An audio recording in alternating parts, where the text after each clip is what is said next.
Yung udto mga kainday pobre, so udto naman sad, so mga una sad taani kay para dili mapas mo ang atong bitok.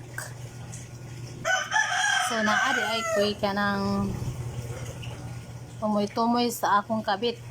Tulo ni siya kabuok tumoy-tumoy sa akong kabit mga kainday ha. Tapos naata napug kuy kuan itlog sa akong kabit. So mga una ita mga kainday pobre.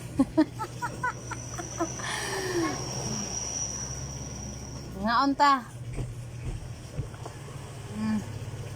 Paano na to una ang tumoy-tumoy sa akong kabit ha?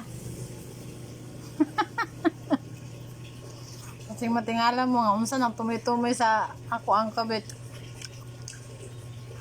Ano makatingala? Ngungaan lang yun nga. Namit akong sudan karong panudto ha.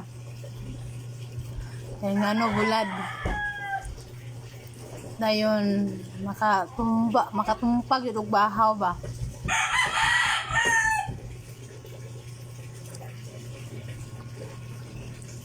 Hindi kayo no?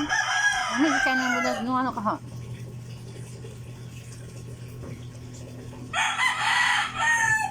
Shout out sa mga OFWD ha, ang gimingaw na og bulad. Para sa inyo ha, bulad. Kaya experience na ako na sa una, ang OFW pa ko.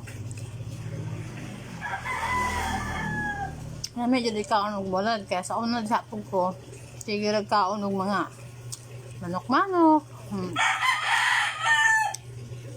Walay mo nani, wala pa gulay. Walay gulay di sa laing lugar. So, mga ito mga kain ka problem, mukhaang sa ako ha. Bye!